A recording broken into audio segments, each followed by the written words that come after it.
Et si, en France, perdre son logement ne concernait plus seulement les plus pauvres, mais aussi des salariés, des retraités, des familles et même des propriétaires? Et si le prochain grand choc social n'était pas une crise visible à la télévision, mais une crise silencieuse, qui se joue déjà dans les appartements, les immeubles et les maisons de tout le pays? Aujourd'hui, des millions de Français vivent avec une peur qu'ils n'osaient pas imaginer il y a encore quelques années, ne plus réussir à garder leur toit. Loyer trop lourd, charges qui explosent, factures d'énergie qui étouffent, crédits plus difficiles à rembourser, logements retirés du marché, petit à petit, le sol se dérobe sous les pieds de milliers de foyers. Le plus inquiétant, c'est que cette crise ne frappe pas toujours d'un seul coup. Elle avance lentement. D'abord, on serre le budget. Ensuite, on repousse une facture. Puis on renonce à certaines dépenses. Et un jour, sans vraiment l'avoir vu venir, garder son logement devient un combat. Dans cette vidéo, nous allons comprendre pourquoi cette menace grandit partout en France, de Paris à Marseille, de Lyon à Lille, et surtout pourquoi elle touche désormais bien plus de monde qu'on ne le pense. Restez bien jusqu'à la fin, car ce que vous allez découvrir pourrait changer votre regard sur l'avenir du logement en France.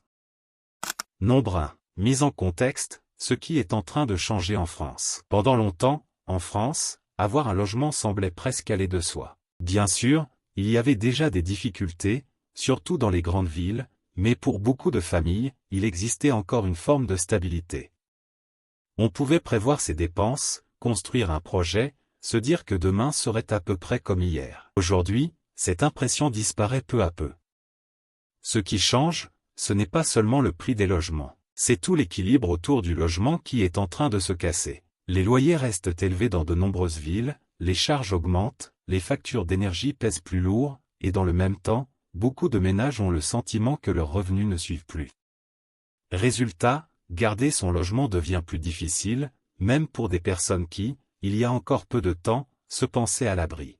Et ce phénomène ne touche pas uniquement Paris. Lyon, Marseille, Lille, Bordeaux, Toulouse ou Nantes, la tension devient de plus en plus visible. Trouver un logement correct, bien situé, à un prix supportable, ressemble pour beaucoup à un parcours épuisant. Et pour ceux qui sont déjà logés, la peur n'est plus seulement de déménager, mais de ne plus réussir à rester.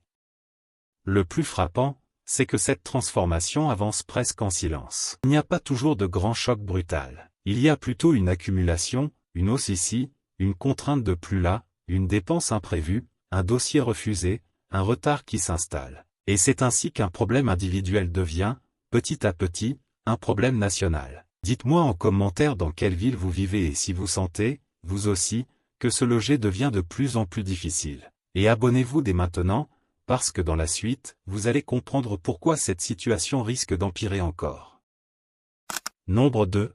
Première grande cause, le coût de la vie grignote la capacité à se loger. La première raison de cette fragilité croissante, c'est l'augmentation du coût de la vie dans presque tous les domaines du quotidien. Le logement, à lui seul, représente déjà une part énorme du budget de nombreux ménages. Mais lorsqu'on y ajoute l'électricité, le gaz, l'eau, les assurances, les transports, l'alimentation et toutes les autres dépenses indispensables, la situation devient vite étouffante. Autrefois, beaucoup de Français parvenaient encore à absorber les dépenses du mois, même avec un budget serré. Aujourd'hui, cette marge de respiration disparaît. Ce n'est pas forcément une seule dépense qui fait basculer un foyer. C'est plutôt l'accumulation de plusieurs hausses, parfois petites en apparence, mais redoutables une fois réunies. Une facture d'énergie plus lourde, des courses plus chères, un plein de carburant plus coûteux, des charges qui montent, et soudain le loyer ou la mensualité du crédit deviennent beaucoup plus difficiles à assumer. À Paris, cette pression est particulièrement forte, car les loyers y atteignent des niveaux que beaucoup supportent de moins en moins. À Lyon, Bordeaux ou Nantes, la tension est également très visible. Même dans des villes autrefois considérées comme plus accessibles, le sentiment d'étouffement progresse. Ce qui était encore gérable il y a quelques années devient aujourd'hui pesant, parfois insoutenable. Le plus inquiétant, c'est que cette pression touche aussi des personnes qui travaillent, des couples qui avaient un équilibre, des retraités qui vivaient calmement, ou des familles qui n'avaient jamais connu de réelle détresse financière. Le logement n'est plus simplement une dépense importante. Il devient le centre d'un déséquilibre général. Et lorsque le logement commence à prendre trop de place dans le budget, tout le reste vacille. On reporte certains paiements, on réduit les dépenses essentielles, on repousse les réparations, on vit dans l'inquiétude. À partir de ce moment-là, garder son toit n'est plus une évidence. C'est une lutte discrète, quotidienne, épuisante, que de plus en plus de Français mènent sans bruit. Nombre 3. Deuxième grande cause, les nouvelles exigences sur les logements bouleversent tout le marché. Un autre changement profond est en train de secouer le logement en France, les exigences de plus en plus fortes concernant la qualité énergétique des habitations. Sur le principe, l'idée paraît logique. Personne ne veut vivre dans un logement mal isolé, glacé en hiver, étouffant en été, et coûteux à chauffer. Le problème, c'est que dans la réalité, cette transformation arrive dans un contexte déjà très tendu, et elle crée de nouvelles difficultés pour des millions de personnes. Dans de nombreuses villes comme Lille, Rouen, Marseille ou Saint-Étienne, une grande partie du parc immobilier est ancien. Ces logements ont souvent besoin de travaux importants pour mieux conserver la chaleur, limiter les pertes d'énergie et répondre aux nouvelles attentes. Mais ces rénovations coûtent cher. Très cher, parfois. Et beaucoup de petits propriétaires n'ont tout simplement pas les moyens de financer ces travaux. Alors que se passe-t-il? Certains renoncent à louer leurs biens. D'autres décident de vendre. D'autres encore gardent le logement vide, faute de pouvoir le remettre aux normes. Résultat, l'offre locative diminue encore, au moment même où la demande reste très forte. Et quand il y a moins de logements disponibles, la tension monte pour tout le monde, surtout pour les ménages modestes. Ce qui rend la situation encore plus inquiétante, c'est que cette pression ne touche pas seulement les propriétaires. Elle retombe aussi sur les locataires. Moins d'offres signifie plus de concurrence, plus de refus, plus d'attentes, plus de dossiers rejetés. Trouver un logement devient alors un parcours de plus en plus dur, même pour des personnes sérieuses, stables et solvables.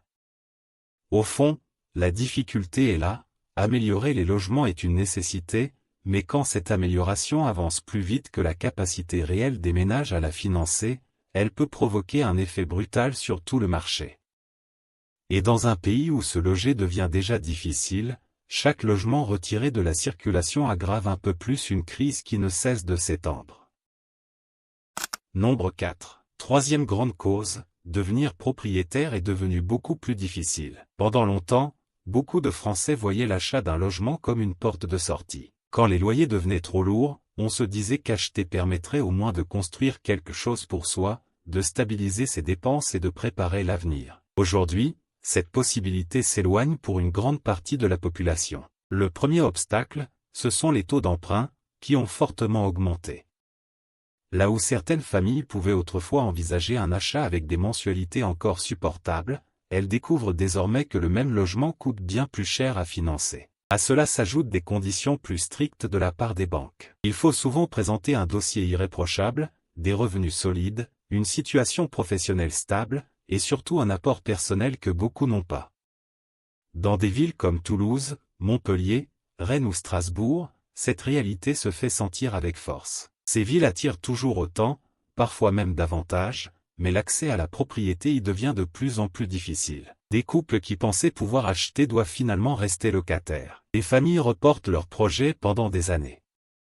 Et certains renoncent tout simplement, faute de solutions réalistes. Le problème, c'est que lorsque l'achat devient inaccessible, les ménages restent plus longtemps sur le marché locatif. Et cela augmente encore la pression sur des logements déjà trop rares. Autrement dit, le blocage de l'achat ne touche pas seulement ceux qui rêvaient de devenir propriétaires. Il finit aussi par compliquer la vie de ceux qui cherchent simplement à louer. Ce changement est profond, parce qu'il casse une forme d'espoir.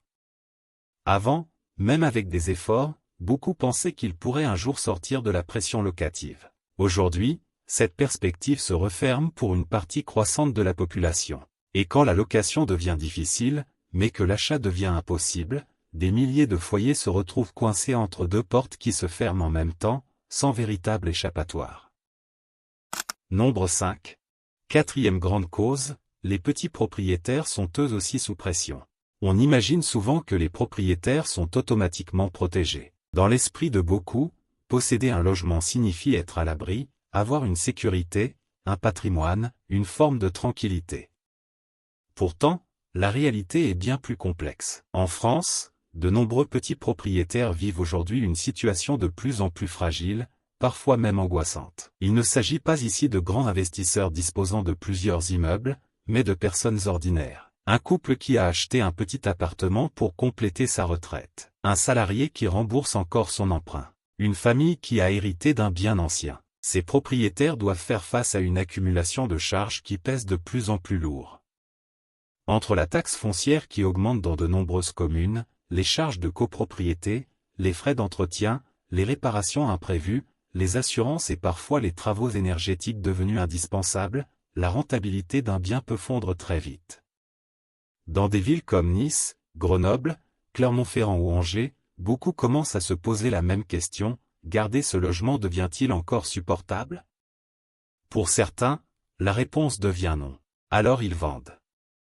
D'autres arrêtent de louer en longue durée. D'autres encore deviennent beaucoup plus sélectifs dans le choix des locataires, par peur des impayés ou des complications. Et c'est là que le problème devient collectif. Quand un petit propriétaire quitte le marché, ce n'est pas seulement son équilibre personnel qui vacille.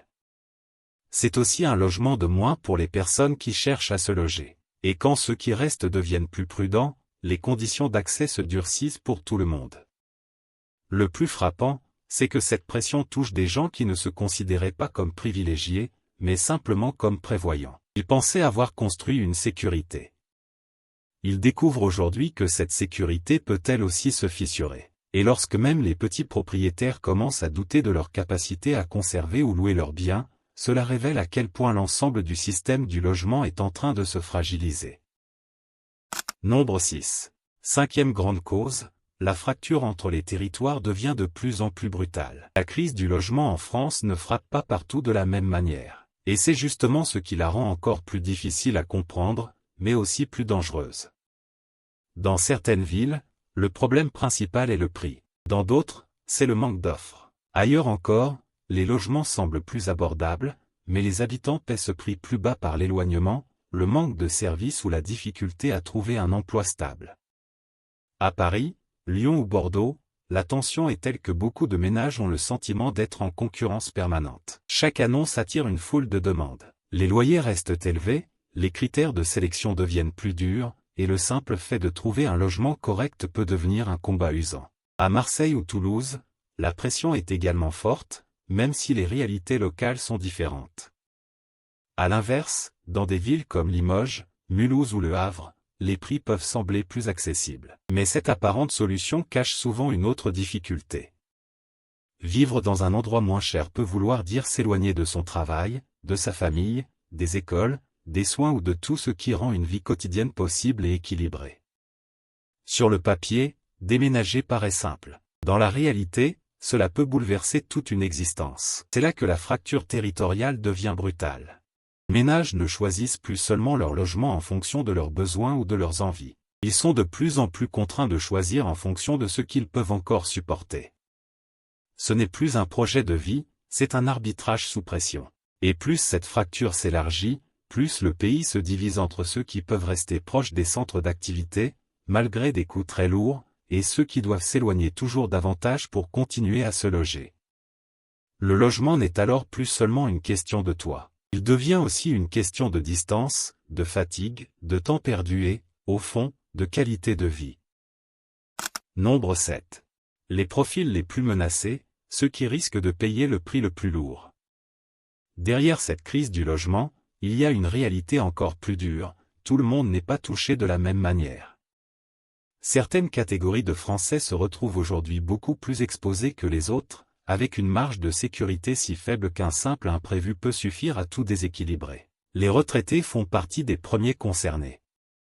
Beaucoup vivent avec des revenus fixes, qui n'augmentent pas au même rythme que les dépenses. Lorsque les charges, l'énergie, l'entretien du logement ou les impôts locaux progressent, ils ne peuvent pas compenser par des heures supplémentaires ou une hausse de salaire. Dans des villes comme Nice, Marseille ou Bordeaux, cette pression devient particulièrement lourde pour ceux qui vivent seuls. Les familles monoparentales sont elles aussi très vulnérables. Avec un seul revenu pour faire face au loyer, aux courses, au transport, à l'école et à toutes les dépenses du quotidien, la moindre hausse devient un choc.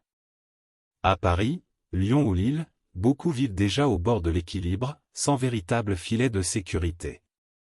Les classes moyennes, elles aussi, commencent à vaciller. C'est peut-être l'un des changements les plus marquants. Ces ménages travaillent, paient leurs charges, essaient de gérer sérieusement leur budget, mais se retrouvent trop aisés pour certaines aides et pas assez solides pour absorber les hausses répétées. À Toulouse, Nantes ou Strasbourg, ce sentiment d'étouffement gagne du terrain. Il faut aussi parler des jeunes actifs et des travailleurs aux revenus irréguliers. Même lorsqu'ils travaillent, leur dossier peut être jugé trop fragile. Contrat instable, apport insuffisant, revenus variables, dans un marché sous tension, ils sont souvent écartés parmi les premiers. Ce qui rend la situation si inquiétante, c'est que ces profils sont nombreux, ordinaires, et présents partout. Ce ne sont pas des cas isolés. Ce sont des millions de vies réelles, dans des villes grandes et petites, qui découvrent peu à peu que garder un logement devient moins une certitude qu'un combat permanent contre la fragilité. Nombre 8. Ce que beaucoup de Français ne voient pas venir. La perte du logement commence bien avant le départ. Quand on parle de perdre son logement, beaucoup imaginent tout de suite une scène brutale, une expulsion, un déménagement forcé, une porte qui se ferme. Pourtant, dans la réalité, la perte du logement commence souvent bien avant ce moment extrême. Et c'est précisément ce qui rend cette crise si inquiétante. Elle avance lentement, presque en silence, jusqu'au jour où la situation devient impossible à rattraper. Tout commence souvent par de petits renoncements. On baisse le chauffage pour économiser. On repousse une réparation pourtant nécessaire. On évite certaines dépenses de santé ou de confort pour réussir à payer le loyer ou la mensualité. On se dit que ce n'est que temporaire, que le mois prochain sera plus facile. Mais le mois suivant apporte souvent une nouvelle hausse, une autre facture, un nouvel imprévu. Et peu à peu, le logement cesse d'être un lieu de stabilité pour devenir une source permanente d'angoisse. Dans des villes comme Paris, Lyon, Marseille ou Lille, cette pression se ressent avec une force particulière, mais elle existe bien au-delà des grandes métropoles. À Rouen, Tours, Orléans ou Dijon aussi, de nombreux ménages commencent à vivre dans une forme de fragilité invisible. Ils n'ont pas encore perdu leur toit, mais ils ont déjà perdu la tranquillité qui devrait aller avec. Le plus dur, c'est que cette dégradation ne se voit pas toujours de l'extérieur. Une famille peut encore sembler tenir debout alors qu'elle puise déjà dans ses économies. Un retraité peut encore rester dans son appartement tout en renonçant à se chauffer correctement. Un salarié peut continuer à payer, mais au prix d'un épuisement financier croissant. C'est pour cela qu'il faut comprendre une chose essentielle, perdre son logement ne veut pas seulement dire partir. Cela peut aussi vouloir dire vivre dans la peur constante de ne plus pouvoir rester. Et quand cette peur s'installe durablement, c'est déjà une forme de basculement profond. Nombre 9. Quelle solution pour éviter le pire, les réflexes concrets à adopter dès maintenant? Face à une situation aussi tendue, beaucoup de Français ont le sentiment de ne rien pouvoir faire. Pourtant, même si tout ne dépend pas d'eux, certains réflexes peuvent réellement permettre d'éviter qu'une difficulté passagère ne se transforme en catastrophe. Le plus important, c'est d'agir tôt, avant que la situation ne devienne incontrôlable. La première chose à faire consiste à regarder son budget logement avec une lucidité totale. Il ne faut pas seulement compter le loyer ou la mensualité du crédit. Il faut aussi intégrer les charges, l'électricité, le gaz, l'eau, l'assurance, les impôts locaux pour les propriétaires, les frais de transport liés à l'éloignement, et même les dépenses d'entretien. Beaucoup découvrent alors que leur logement leur coûte bien plus qu'ils ne le pensaient réellement. Ensuite, il faut apprendre à repérer les premiers signes d'alerte. Lorsqu'un foyer commence à puiser régulièrement dans son épargne pour payer son logement, à repousser certaines factures, ou à vivre chaque fin de mois dans l'angoisse, ce n'est pas un simple passage difficile. C'est souvent le début d'un déséquilibre plus profond. Plus on attend, plus les solutions se réduisent. Dans des villes comme Paris, Lyon, Marseille, Toulouse ou Nantes, où la pression est déjà très forte, il peut être utile d'examiner toutes les aides disponibles, qu'elles soient nationales, locales ou liées à la rénovation, au maintien dans le logement ou à l'accompagnement social. Beaucoup de ménages n'utilisent pas tous les dispositifs auxquels ils pourraient prétendre, simplement parce qu'ils ne les connaissent pas. Pour les propriétaires, il devient aussi essentiel de chiffrer précisément les travaux à venir, les charges futures et les risques réels. Mieux vaut prendre une décision difficile mais réfléchie que subir plus tard une situation devenue impossible à tenir. Dans une période comme celle-ci, le danger le plus grand n'est pas seulement le manque d'argent. C'est l'attente, le déni, l'espoir que tout s'arrangera tout seul. Or, dans une crise du logement, ceux qui anticipent gardent encore une marge. Ceux qui subissent finissent souvent par la perdre. Nombre 10. À quoi peut ressembler la suite, vers une France où se loger deviendra un privilège? La question qui inquiète de plus en plus de monde n'est plus seulement de savoir si la situation est grave aujourd'hui. La vraie question, c'est de comprendre ce qui peut arriver demain si rien ne change en profondeur. Et le risque est clair, la France pourrait entrer dans une période où se loger correctement, dans une ville adaptée à sa vie, ne sera plus une base normale, mais un privilège réservé à ceux qui ont déjà une solide sécurité financière. Dans les grandes villes comme Paris, Lyon, Bordeaux ou Toulouse, la tension pourrait encore s'aggraver. Moins de logements disponibles, des critères de sélection plus durs, des loyers toujours lourds, et une concurrence encore plus forte entre les ménages. Cela voudrait dire une chose très simple, davantage de personnes devront accepter un logement plus petit, plus éloigné, ou moins confortable, simplement pour réussir à rester quelque part. Dans le même temps, des villes moyennes comme Tours, Reims, Dijon ou Orléans pourraient attirer davantage de ménages à la recherche d'un équilibre plus supportable. Mais si ce mouvement s'accélère, ces territoires pourraient à leur tour connaître une hausse des prix, une pression accrue sur les locations, et les mêmes tensions que celles observées aujourd'hui dans les grandes métropoles. Le danger, au fond, est celui d'un tri silencieux. D'un côté, les ménages les plus solides continueront à habiter près de leur travail, des écoles, des soins et des services. De l'autre, ceux qui ont moins de marge devront s'éloigner toujours plus, accepter des conditions de vie plus dures, ou vivre dans une inquiétude permanente.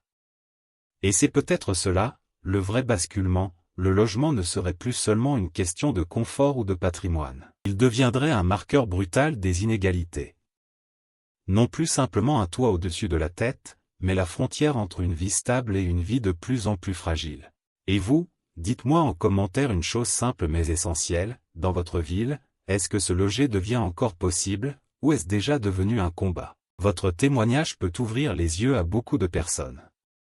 Regardez aussi notre vidéo précédente, parce qu'elle complète parfaitement ce sujet et vous aidera à comprendre encore mieux ce qui est en train de changer autour de nous. Et si vous voulez soutenir notre travail, abonnez-vous à la chaîne. C'est un tout petit geste pour vous, mais pour nous, c'est une aide immense, parce que chacune de ces vidéos demande énormément de temps, de recherche et d'efforts.